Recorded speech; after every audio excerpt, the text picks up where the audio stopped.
200 years ago this year, the world-famous playwright William Shakespeare stopped happening. I've been studying Shakespeare ever since I was asked to do this programme, and it turns out he's more than just a bald man who could write with feathers. And the story of whether he was the best at writing ever is more interesting than you'd imagine. But why do we still talk about Shakespeare?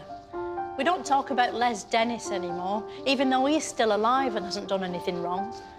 Did Shakespeare write nothing but boring gibberish with no relevance to our modern world of Tinder and peri-peri fries? Or does it just look, sound and feel that way? That's what I'm going on a journey to find out about.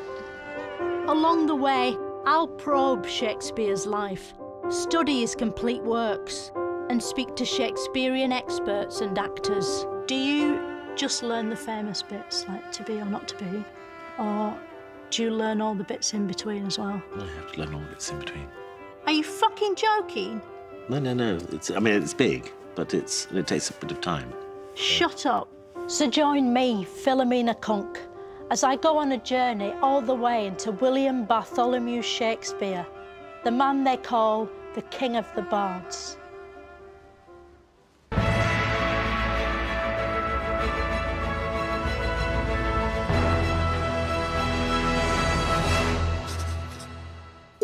Deep below Stratford-on-Avon, in a secret location on Henley Street, is a treasure trove of Shakespearean proportions.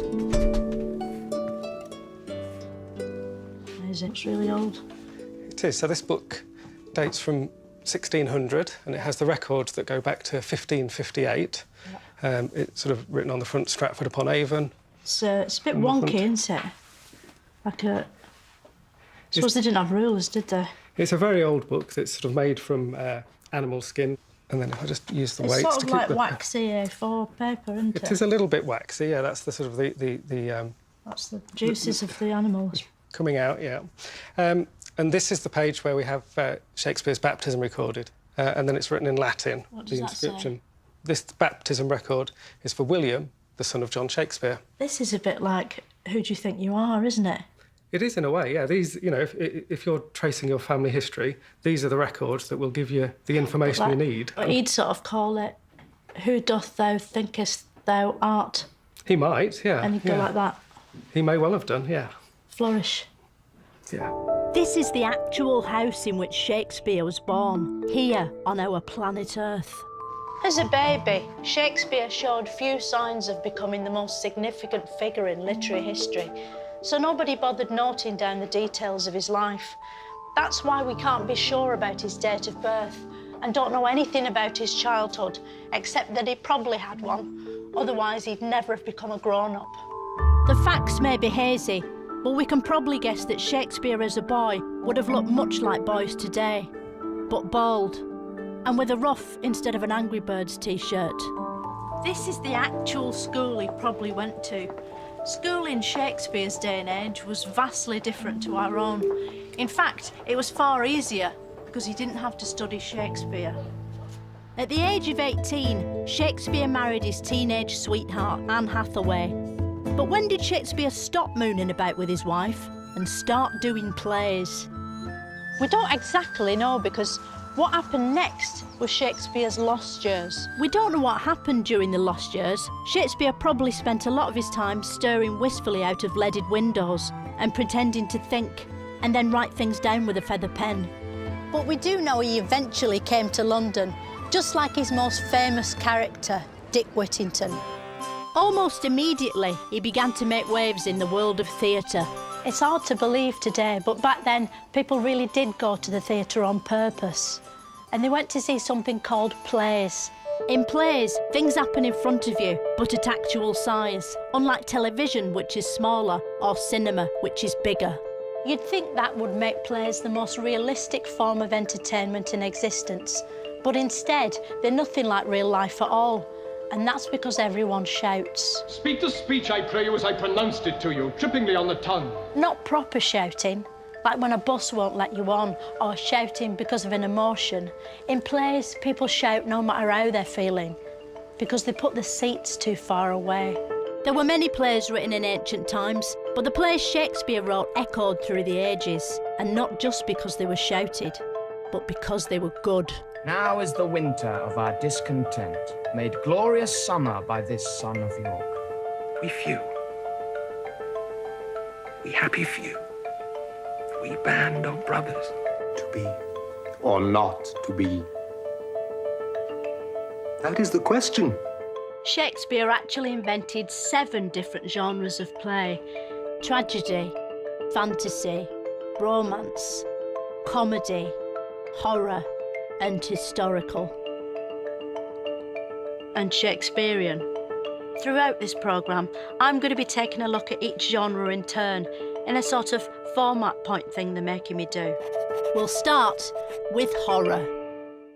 Popular entertainment in Shakespeare's day was often unpleasant, involving public humiliation and mindless cruelty to animals, with no Ant and Dec to take the edge off it all. This brutality was reflected in some of Shakespeare's most horriblest plays. For instance, his early work, Titus and Monachus, is so jam-packed with violence and murder, it's basically a posh Friday the 13th. Here we see Titus himself slitting the throats of his enemy sons, while his daughter collects their blood. All of it occurring in front of a horrified Harry Potter. Graphic scenes like this were considered shocking even in Shakespeare's day, which is quite an achievement considering people used to shit out of their own windows back then. But shitting out the window wasn't all fun. It encouraged rats who carried a devastating illness called the Bionic Plague. The plague killed about 10,000 people in London, and when they'd finished coughing, the survivors needed cheering up. And luckily, Shakespeare had just invented a new type of play called a comedy. Some of Shakespeare's most successful plays were comedies. Critics say his comedies aren't very funny, but to be fair, that's only because jokes hadn't been invented back then. Of course, if you go to watch a Shakespeare comedy today, you'll hear the audience laughing as though there are jokes in it, even though there definitely aren't.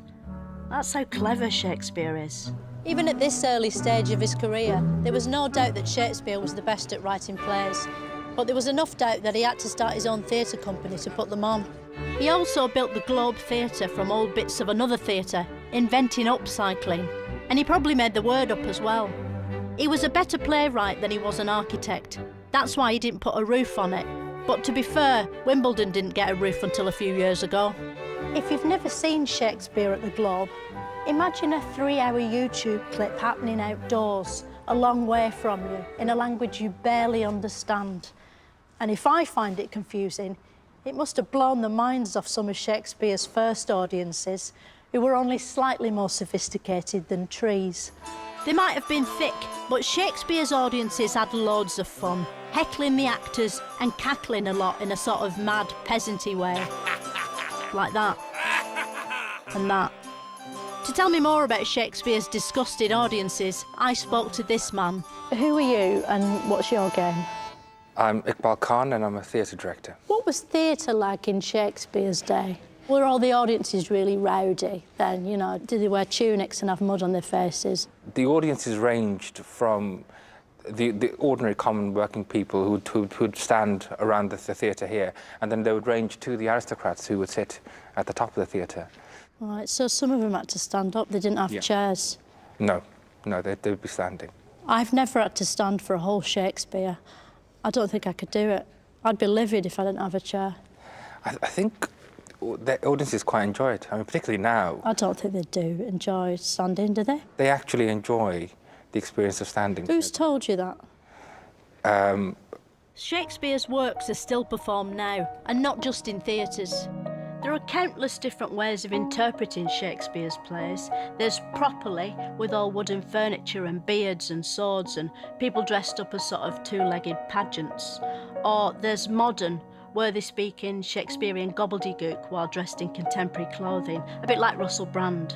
You dissentious rogues that rubbing the poor itch of your opinion make yourselves scabs. And there's startlingly avant-garde productions which look and sound like this. Now, Spirit, whither wander you? Over there, I will wander everywhere. Incredibly, even today people actually got to see this sort of thing, despite it being completely fucking unwatchable. Speak again. Don't run away now, coward. What sort of people come to see Shakespeare today? Is it mainly people who wear glasses? Yeah, I'm sure there are a few people that wear glasses that come to see it. Yeah, I think all kinds of people come to see it. But a lot of short-sighted people. Possibly. Not a lot, though. Yeah, loads, loads. I was looking around. About 80% of the audience are wearing glasses. I doubt that. You saying I'm a liar? No, I just said I doubt that 80% of the audience were wearing glasses. I think they were. Right. Maybe you need like a big bifocal lens in front of the stage. Leave your glasses at home, come to the theatre. What about those people that aren't short-sighted? Oh yeah, it'd be different. You need different lenses, don't you? Shakespeare's just as popular today as he's always been. There's even a Royal Shakespeare Company named after him who insist on putting on his shows, whether people want them or not. What is it about Shakespeare that makes them bother? Perhaps it's because he wrote about universal human needs, like wanting to murder a king or have a romance. We don't know much about how love and romance worked in olden times, because back then people didn't write blogs about their dating misadventures. But thanks to Shakespeare, what we do have is Romeo and Juliet, easily the finest romance of the pre-Dirty Dancing era. Romeo and Juliet is about these two rich, powerful families who hate each other. These two families are the Montagues, who sound quite posh, and the Capulets, who invented the headache tablet. They're perfectly happy having their feud until the touching moment Romeo, from one side, spots Juliet from the other. It's love at first sight, but from a distance, just like on Tinder. My lips, two blushing pilgrims, ready stand to smooth that rough touch with a tender kiss. Soon Romeo and Juliet are in love, even though they come from two different families, which is how we know it isn't set in Norfolk.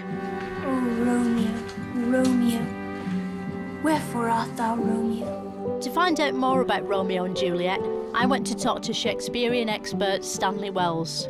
Why do you think Romeo and Juliet is the most successful rom-com of all time? Well, it's very beautiful, isn't it? The love story between Romeo and Juliet. It has some very beautiful poetry in it. People like a happy ending, don't they? Oh, they like a happy ending, yeah, but they don't get it, of course, here. What do you mean? Oh, you know, the ending, they die. I mean, you know, the lovers, Romeo and Juliet, I mean... They die at the end? Oh, yes, Juliet poisons herself, and then Romeo comes in and he dies too. So we should put a spoiler there, should we? OK. But after that, their families are reconciled, so that's quite nice. I don't understand why the Montagons and the Capulets just won't let them muck about together. Well, they're not really adults, are they? I mean, Juliet's not yet 14. You know, a nurse says so in the play. She's only a young girl. She's 13 years old. That's right, yeah. I'm not surprised the families are trying to split them up then. I'd have rang the police. With the success of Romeo and Juliet, Shakespeare was on a roll. He had respect and prestige, and he was coining it. If they had coins back then, I haven't checked. As his reputation grew, Shakespeare became popular with royalty, so he wrote stuff they'd enjoy in the hope of gaining power and influence, like Gary Barlow does now. Shakespeare's first royal fan was Queen Elizabeth I, the person, not the boat. Shakespeare wrote loads of plays about royals, known as his history plays. It was his way of pleasing the king and queen by doing stuff about their families, a bit like when your mum buys the local paper because your brother's court appearance is in it. Perhaps Shakespeare's best history play is Richard III, which is about this sort of elephant man king. He'd be done in computers now by Andy Serkis covered in balls, but in the original, he was just a man with a pillow up his jumper. It's quite modern because it's a lead part for a disabled actor, providing they don't mind being depicted as the most evil man ever. I am determined to prove a villain. Richard III is actually based on the real King Richard III, who was in the Wars of the Roses. A horse! A horse, my kingdom, for a horse! At the end, he loses his horse and ends up wandering around a car park looking for it, where he eventually dies. Because in those days, you couldn't find your horse just by beeping your keys and making its arse light up. It's quite moving and human, because we've all worried we might die in a car park if we, lose the ticket and can't get the barrier up, and just die in there. Shakespeare makes you think about those things, and that's hard. When Queen Elizabeth died, James I took over. He was Scottish and dead into witches, which Shakespeare put straight into Macbeth, like an arse kisser. Macbeth is a tale of paranoia and king murder set in Scotland, probably for tax reasons. It's about a man called Macbeth who's so famous he's only got one name, like Brangelina. Macbeth, Macbeth, Macbeth. Macbeth also has a female sidekick called Lady Macbeth, who is very much the Ms. Pac-Man to Macbeth's Pac-Man. In a spooky encounter, Macbeth meets some witches who tell him he's going to become King of Scotland, which back then was apparently considered a good thing. The witches aren't in it as much as you'd expect. Quite a lot of it's about ordinary murder. This is a sorry sight. It seems a shame to introduce witches in it and then make all the murders normal with just knives and swords. Maybe if Shakespeare had thought a bit harder, he'd have put some magic murders in, like a big magic hand coming out of a toilet and pulling someone's arse inside out. Nevertheless, there's plenty of violence and bloodshed, and an iconic scene in which Macbeth is startled at dinner by the unexpected appearance of Banquo's ghost, played here for some reason by the letter H. Which of you have done this? What, my good lord? Thou canst not say I did it. Never shake thy Goldilocks at me. By now, Shakespeare had built a considerable body of work, which is collected in something called the First Folio. This is the actual book that Shakespeare wrote with his bare hands, the only remaining copy of any of his plays. It's amazing to think that if anything happened to this, the entire works of Shakespeare will be lost forever. So before I touch it, I need to put on special white gloves. Well, we don't actually need to wear white gloves. Filming. The advice we have and the best practice we follow is not to wear gloves because you lose the sensitivity in your fingers and you're more likely to damage the book by wearing gloves than not. Now. Well, if you've got clean hands, we'd say take the gloves off and we don't need them at all. Well, I've brought them, so... It's very good of you to bring them, but we don't need them and we can't let you turn the pages of the book if you've got them on. Simon Sharma gets to wear gloves. But he doesn't wear them here. Why not? Because when we're handling books and documents, we don't need to wear gloves at all. So what's the difference between a book and a folio? A folio's the name that's given to the paper that's in the book, so it implies it's been folded once, which is where the name folio comes from. So why don't we just call it a book? We can call it a book. That's absolutely fine. You know when you read a word in a book and you sort of hear that word in your head, how do they get the sounds into the ink to make it play in your head? Well, what they're doing is they've got all the words sort of written down and spelled out, and they put those letters into the printing process and then print them on the page. And then it's as you're reading it, you're making the sounds in your head. You can hear them talking, can't you? Yeah, because you know what the words mean and how they sound. You can then play it back to yourself, if you like. Are these plays like computer code and the actors like characters in a computer game? I suppose that's one way of looking at it. The words are the lines, so they're telling the actors what they need to say, and then you'll find stage directions telling them what to do. So in a way, they're sort of like a set of instructions. So in a way, Shakespeare invented computer games? I don't think he'd have seen it like that, and that's not quite the case of what it is, but you can make a comparison or an analogy between the two. So he invented computer games? No, not really, no. That's amazing. Most of Shakespeare's plays are about stuff that actually happened, like kings, or could happen, like a prince talking to a ghost. But some of his plays are more magical. They're fantasies. The Tempest is about this shipwreck, which happens at the beginning, not at the end like Titanic, which is a brave move. The survivors get stuck on this island where this wizard lives with his daughter and these monsters. What's interesting about The Tempest is that usually Shakespeare's stories sort of make sense, even though all the talking's in gibberish. But in The Tempest, the story doesn't make sense either.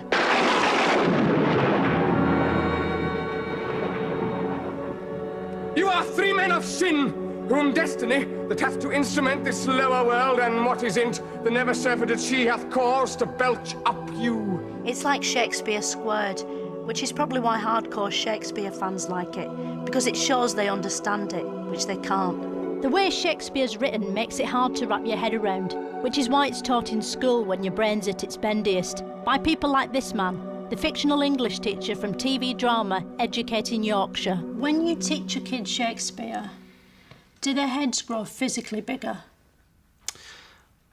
No, they don't, no. How does iambic pentameter work? I think you're talking about iambic pentameter, which is the way that kind of... Iambic pentameter? Pentameter, yeah. Pentameter. Well, pentameter, so... It would be a line of prose that would have 10 syllables with 5 particular stresses on. Not pentameter? No, not pentameter, no, it's pentameter. Right. Hmm? Someone told me I was misinformed. It's fine. Who told you? See about that? Oh, right. No, it's pentameter, yeah. Iambic pentameter, just to clarify. I wonder if all of Shakespeare's plays are suitable for kids, because there's that one about the dairymaid, isn't there, with a special pump? I'm not aware that that's a Shakespeare play. She works on a farm. She's got a special pump. No, I don't think that's a Shakespeare play at all. No, it doesn't sound very much like a Shakespeare play at all. It's disgusting.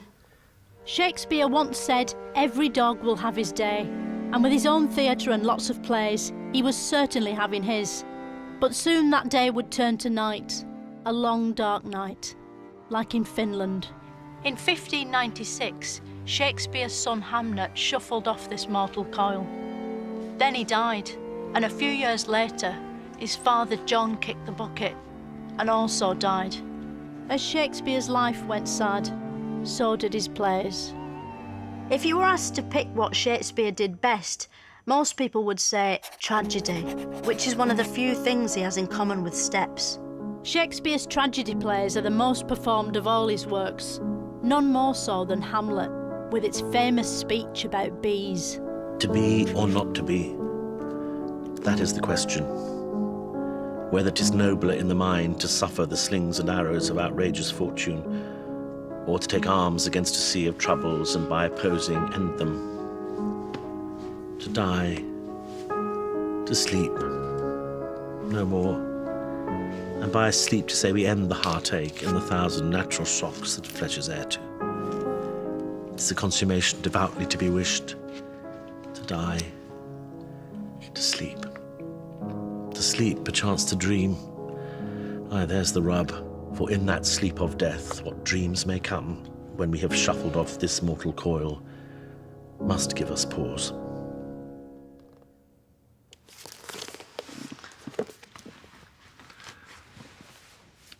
What was all that about then?